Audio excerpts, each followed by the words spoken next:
ITV, shall we move on to ITV? Yeah, people are concerned about Love Island. They are. Great British Bake Off. Bake Off? Yeah. Is that right? I don't know. Yeah. I don't know. I don't watch TV, so this isn't particularly relevant to me, but let's see. Yeah, so the reason I think this kind of hit the headlines a bit more than it might have done is that two things were announced on the same day. One was Sky takeover of ITV, and the second was the takeover of EasyJet, I was going to say the airline, but it's tried to be a bit more than an airline recently. It's tried to be more of a hotels package things, holiday. right? Yeah, exactly. Tried to replace the kind of Thomas Cook and Monarch and those kind of people. And the fact that both of those were announced on the same day led Will Hutton. I dug out the state we're in by Will Hutton to remind myself who he was, really. So he was the economist. He talked about the stakeholder society, and he was writing kind of in the wake of the very red in tooth and claw Thatcherism days. And I actually quite liked a lot of what's in here. I was thinking I must read it again, especially as it's in Take Me Home colours. So he tweeted, a sad day for the UK, but nobody cares. We are more and more a vassal state of the USA, or something like that, he tweeted, which is interesting that somebody like him, kind of with Blairite tendencies, would tweet something like that. I think we talked quite a bit about that idea that Britain doesn't have any independence anymore, but for somebody like that to be talking about it, I thought it was interesting. I mean, as an aside, that EasyJet thing is quite interesting because European rules require 50.1% of any European airline to be owned and controlled by European nationals. So they will have to put together some kind of a weird structure of the business so that can look like it's the case. The EU requires that. Yeah, But yeah. EasyJet, was it a British company? Yes, well, it is. Yeah, do you remember Stelios? You remember Stelios, don't you? Yeah. Now, he still owns 15% of the shares, and he's not declared his hand, so we don't know which way he'd jump. I still think there's a possibility that there could be another bid, to be honest. So, I was going to say it's all up in the air, but I probably shouldn't say that, should I? Sorry. Dare I ask? Oh, no, sorry. You shouldn't say that. Dare I ask, but why are we beholden to the EU rules there? Because they control European airspace broadly. Why don't we control it? I'm not saying that's right, but that is the way it is. We should control it. We should. We should control French airspace. Yeah. No, I'm kidding. Anyway, go on. So anyway, that's beside the point. So that's a takeover by it's a Canadian wealth fund and Goldman Sachs. So it's effectively a US/Canadian takeover. But the thing I really wanted to talk about, that was an aside, is the Sky and ITV issue. So obviously the kind of background to this is we're in this kind of new world of the media where you have all these streaming services like Netflix and Amazon and Dreamcast, they're a film company out there. You know, all those kind of businesses. Comcast. Well, it's Comcast who are behind the Sky takeover.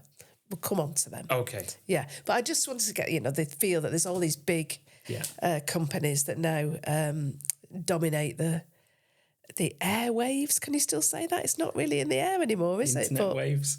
Yeah. I feel like there's always media. companies behind companies. I remember as a kid when we'd say, who owns Lamborghini? Yeah. And it's like Audi, I think, owned Lamborghini, but then nothing is owned by what you think it's owned. Exactly. So like the media companies, it's always a name you've not heard of. Yes, exactly. Yeah. Disney is another one that was in the back of my head there. Anyway, so we're in this kind of brave new world, or not, where there's all these big streaming companies, and that's made things pretty difficult for people like ITV. ITV's share price, listed on the UK Stock Exchange, has fallen by about 40% over the past 5 years, so it's clearly struggling. So that's the kind of background to this proposed takeover. Now, takeover is by Sky, and when I think Sky, who do you think of when you think about Sky? A person? Yeah. What do you think about who owns Sky? I don't know. Rupert Murdoch. Do you not think that's not what you still think? No, because it's not true anymore. But that's in my head. Really? I still think Rupert Murdoch. Sky B2B or something. I remember all that as a kid. Yeah, all that. Yeah. So Rupert Murdoch, James was his son, I think, who kind of took over a lot of the positions, and that's kind of what I think Sky is. But it really isn't that anymore. So it was taken over by Comcast in, I think, 2016, quite a long time ago. And they're the people who own NBC Universal, are they called? American. They own a lot of cable stations. So they are, a big, massive US multinational. And they really are the kind of controlling force behind Sky. So Sky have made a bid for ITV. Now, what is ITV? I think that's probably worth thinking about first. And I think ITV is actually 5 things. And they're 5 very different things that kind of all, bundled up together, which is probably why it maybe doesn't work very well as a business, because it's got all these different things that it does. So first of all, it is a public service broadcaster, and it will continue to be that until 2034. That gives it some power that perhaps other people don't have. So, for example, we know at the moment that for the first time we're probably watching real-time TV, aren't we, with the World Cup? And those are the kind of crown jewels of broadcasting, which have to be free to air in the UK. So they're kind of being shared between the BBC and ITV. So ITV is a public service broadcaster. And one of the articles I read said that there was a time when being number 3 on the remote control meant a lot. But how many of us just press number 1 or 2 or even 3 on the remote control these days? So it doesn't mean as much as it did, but it still means something, I would say. So it's a public service broadcaster. It's a news provider. So it has its own regional news provision. It also owns 40% of ITN, which is what we used to call ITV News. It's a standalone company that provides news services, not just to ITV, but ITV obviously has a really big stake in that. So it's a news provider. It has ITVX. I don't know if you ever use that app. It's a streaming platform. Correct. Everything's a streaming platform nowadays. It is, yeah. So that is part of what it is. It's also a provider of a platform for advertisers. And that's quite important, particularly in terms of the Competition and Markets Authority investigation that there will have to be of this.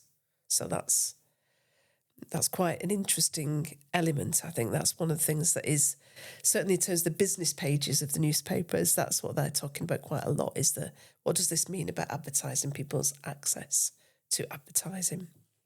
So what's the other thing it is? That's only 4. So it's a public service broadcaster, it's news, it's a streaming service, it's an advertiser, and it's something else. I was going to mention ITV Studios. I don't know if... It is, that's it, okay. Yes. So it's a provider... Separate company, right? It's separate stream within ITV. Okay. And actually that will move to a standalone business. So it's a provider it's a producer of content. And they make TV shows and then sell those TV shows often to other channels. Like they make one for the BBC, don't they? They make loads of things. I mean, I think of the one that was mentioned in the news article I read about. Okay.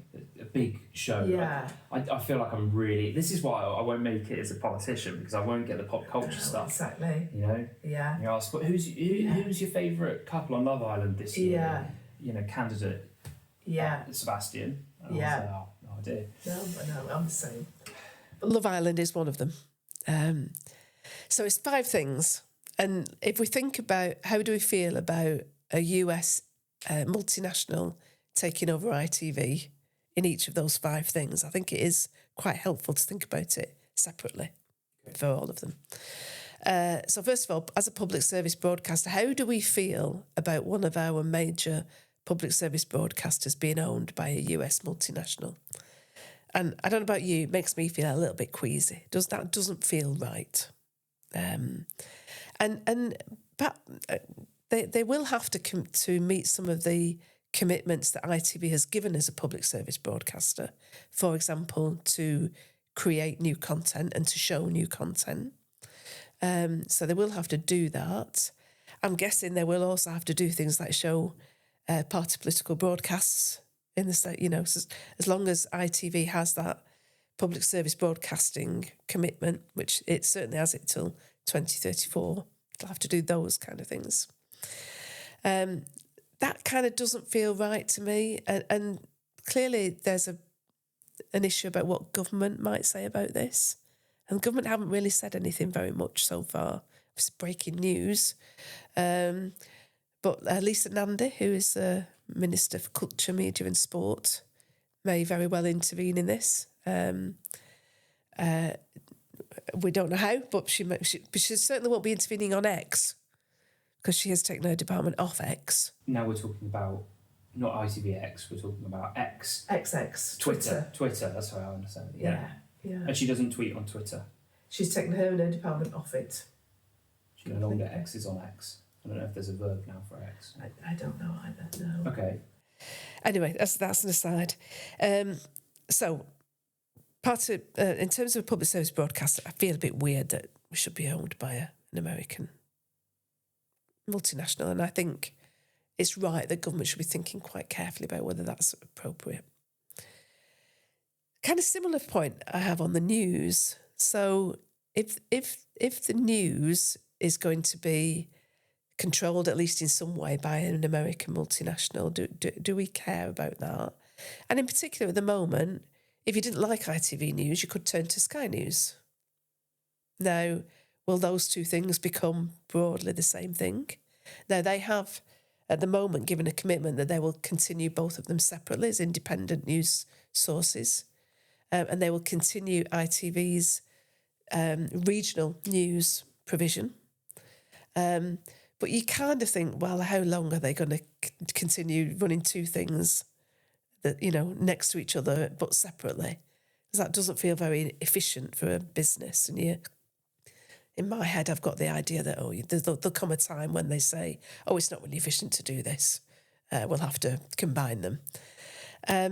So it kind of reduces the level of choice you might have in your news providers, which, again, I feel a little bit nervous about. Don't know how much conspiracy theories you want to think about here, but you might... Let's do some conspiracy theories, come on. But you never ask. You might remember that last week, or was it the week before? Time goes very quickly at the moment, doesn't it? Keir Starmer, remember him? Keir Starmer. I'm so cross he's going because I've just learned how to spell his name as well. Keir Starmer said that they wanted to change the algorithm. They wanted to force social media companies to change the algorithm to give precedence to public service broadcasters' news before other people's news. Interesting. Now, I think we all thought at the time, always talk about the BBC, but there is a bit of a conspiracy theory that maybe that is a way to persuade Sky to continue to have ITV News, because ITV News as a public service broadcaster would get that bump up in the algorithm if that happens. So that's an interesting point. There are so many levels, I think, to why that is wrong. Yeah. I don't really know where to start. Okay. Not the conspiracy theory, the idea of forcing social media companies to bump mainstream news up the algorithm. I can't even get my head into the gears to argue the other side. Yeah, that feels so wrong, doesn't it? It feels like the death of the establishment, and this is where they lunge out and they do the weirdest things. Yeah. And we'll see this a little bit more as we go on. But. Yeah. So the news item, the news issue, I think is an interesting aspect of this, because it does to me say that A, news controlled by a US conglomerate, B, less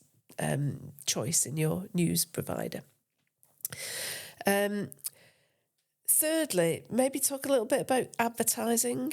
So the combined forces of ITV and Sky would control about 70% of linear advertising. So that means advertising on TV when you turn it on and you're watching it as an actual channel. And some people have said that actually it's the advertising revenue that at the moment ITV and Sky are fighting over advertising revenue. And this will mean that they're not anymore, because effectively it will be the same company that's providing two platforms, but it's providing the platforms on which you can advertise linearly.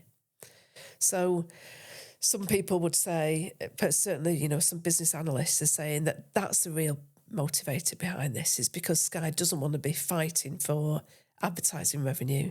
So it's very much a defensive move to take out one of its competitors who gets the advertising revenue. So, again, that to me is a little bit worrying. And the Competition and Markets Authority will certainly want to test the waters on that, I think, quite significantly. I think the way you could maybe say that that's not as much of an issue as it might be is that if you look at advertising across all broadcast media, including streaming, they would only control about 30% of that. So, as a podcast listener, you're probably used to your podcast getting interrupted by somebody advertising something, and that's not Sky or ITV doing it, that's somebody else. And so, if you look more widely at broadcast advertising, it's not just linear broadcast advertising. They control a much smaller fraction of it. But certainly the fact that they would be quite a big monopoly of linear advertising is a concern. So that, I think, is something that there's a real possibility that might be something that stops this happening. Depends on how much the CMA want to push back against it. I have a couple of thoughts. Yeah. One is that I think we should be careful in our age of massive technological change not to be rooted to things that will be redundant anyway. I think one of those things is TV. Yeah. And I think, when I've been watching, like, I go to my brothers and watch the football and I see the adverts, and I forget that there's advertising, like linear advertising, it's still going on. Yeah. That's sort of like a nostalgic thing from when I was a kid, and I don't think it's I don't think it'll be a sad loss. Okay. For it to go, and obviously advertising takes on new shapes. Yeah. I don't mind like 5-second adverts on YouTube, but when they do 15-20 seconds, I get a bit annoyed. Yeah. I want to say two nice things though. Okay. One about ITV and one about Sky. Okay, go. Sky News, Beth Rigby. Okay. I think she's great. Which might be a controversial opinion, I don't know. We'll see what our listeners think of Beth Rigby. But I remember her from in the build-up to the 2024 general election, being one of the very few journalists to properly hold to account the candidates and the prime ministerial candidates, let's say, Rishi Sunak and Keir Starmer, and doing a really good job to properly question them. Because I think the BBC too often falls into that trap of trying to not be on either side, and forgetting what the impartiality really truly means. Yeah. ITV, this is slightly less political, have been brilliant for their the highlights of the World Cup, right? And I'm probably, if I'm going to be watching highlights of the overnight games that I probably shouldn't be staying up for, I'm probably naturally going to sway towards the BBC as a patriot, as a British patriot, but quite early on I realised the BBC was spoiling the results in their thumbnails and ITV weren't, and I think you'll see that from YouTube viewing figures that people have been a lot more receptive to the ITV highlights because they are not spoiling the results, and they've been great. And it seems like a small thing, but that's massive to people that are wanting to watch the highlights, when they wake up in the morning, and that's great as a way of on YouTube you can say, don't follow this, I don't want to see this channel come up anymore, because I didn't want BBC coming up in my feed with spoiling the results. Yeah. So now I don't see any of it. And that's the quick response that you get from the consumer to see whether they're actually enjoying this thing or not. And I think ITV have been a little bit more responsive to what viewers want and the BBC, and that might mirror a bit about the sluggishness of the BBC, the fact they don't get that real-time response from their audience normally, and so they're slow to actually make any changes. So ITV have been brilliant on that. The BBC have been criticised, haven't they, from doing their coverage from Salford? Well, that was the other thing that I was going to say about ITV. Yeah. And I spoke to somebody, a friend of mine who works on, she works on BBC Sports as a director. She's often filming the athletics, and she said when they went to do I think it was the European Championships. I think it was the World Championships athletics in Budapest, and it's like a £20 Ryanair flight, but the BBC is committed to all of these green initiatives. So they rather than flying all of their staff out there, they bought them train tickets to go from the UK to Budapest, and it cost a fortune. But they wanted to do that because they couldn't have the carbon emissions of those flights on their ledgers. Yeah. And she said that if they can only justify it, apparently the BBC, if it's in Europe to fly their team out there, if it's on a different continent, which the World Cup is, they now have to do them from the studio in Salford, which is just down the road. Mm-hmm. And while I was watching the World Cup, I thought, nah, not happy about that. I think you have to be out there. I think so too. It really does matter. And ITV have an incredible studio. They do.